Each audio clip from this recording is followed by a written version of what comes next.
Picture this. You visit your local library to pick up a book that you've been waiting to read for a while now. You eagerly open up the front doors, you see books strewn everywhere, messy bookshelves, book carts with various authors and different genres all mixed together. And so you walk up to the library and you kindly ask them, can you look up this book in your database? And they say, yeah, sure, why not? As if nothing is going wrong around them in this mess, it's just normal. The search results take ages to complete, and then finally when they do, returns multiple irrelevant book names and possible locations. Not helpful at all. So you begin the manual search for the needle in a haystack.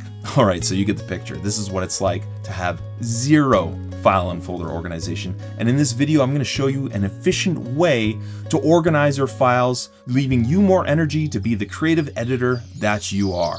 I'm Sean Dykink. I've been editing professionally since 2005, and I know a thing or two about messy file and folder organization because when I got my first videography gig at a large furniture company, I made a mess of that Power Mac G5 desktop, but quickly learned that storing everything on my desktop caused missing files within my editing timeline, losing me hours of time trying to locate them, or somehow covering up my failures. So step one, don't store anything on your desktop. If possible, store your project files within a dedicated SSD, HDD, or external hard drive, whatever you have available. And this allows your computer's boot drive or C drive to focus on running your editing program, while your external drive or additional internal hard drive works at retrieving the media for your project. And a small little SSD like this that connects directly to your computer through a SATA cable goes a long way to improve playback and performance.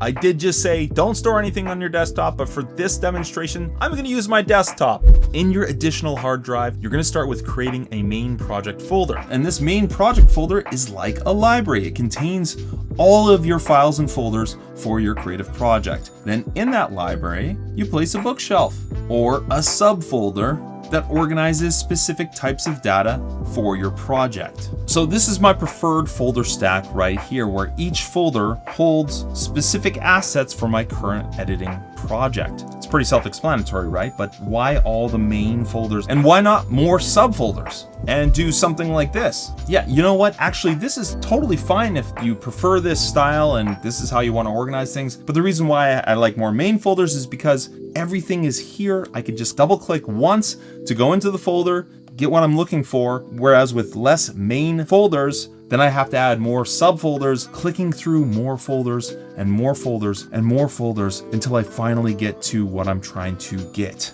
to. So my motto is this: less subfolders, less clicks, less stress. We'll stick to a main project folder with many main folders. But this could still be improved. Say we want to add another folder. I'll name this Documents. Well, now when we organize this by name, that shifts everything around again. If I add another folder, let's call it Legal. I'm just making that up. I don't actually have a legal folder in any of my file folder organization. Now we organize by name again, and everything shifts once again when you add new folders. Let's delete this legal folder. We don't need that. So what we need to do is force a hierarchy to this folder structure. And we can do that by using numbers. Using numbers forces the preferred order, and bonus if you can create some sort of meaning behind your structure. Personally, I've attempted to follow the natural post-production process with my structure, so editing assets first, then compiling those assets in your projects, and then finally we have our exports for delivery, and then I guess at the end here we have documents and all this extra stuff at the bottom here, but I'm okay with this for now. But for you, if you're starting fresh, give it some thought as to how to create meaning through your folder structure. And now that you have them numbered, all you gotta do is click name within the column, and they're all organized by number, using numbers to force alphabetical order, creating hierarchy, creating a calming, beautiful looking folder structure.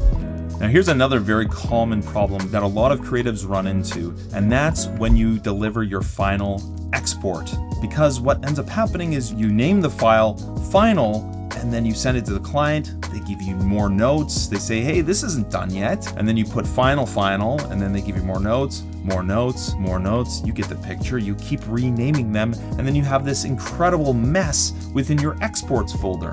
So instead of doing this, do this. This identifier number is similar to a call number at a library, and I have no idea how to read those call numbers, but it's super easy to read this identifier because all it is the date. The first number is the year, second is the month, and the last is the day. And you can reorder this however you prefer. And this works for any number of files over any number of days, months, or even years. The most recent version of your edit, when organizing by date in ascending order, will be at the bottom of this list. It's easy to locate and remember when discussing notes with the client, and this also applies to your project files and to sequence names. Duplicating your project and sequences with everyday worked or when significant progress is made will create some redundancy as backup in case you have corrupt files or need to revisit an older version of an edit. When the client finally approves your edit, you can then move your final edit to a finals folder that contains all the correct file formats and settings. If the client says, nope, hey, we got to make a revision, just move those files back into your drafts folder and then rename using the current date and continue working from there.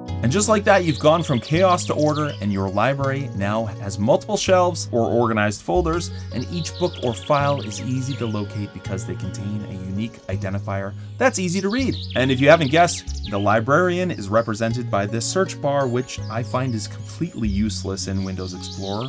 But in real life, human librarians rule, and I love going to the library to rent video games. It's awesome. Thank you for all the work you do. If this video brought you a little bit of order and calm, then you're gonna love this one right here where I show you the single best way to import media. One method, less stress. Thanks for watching. I think we got it.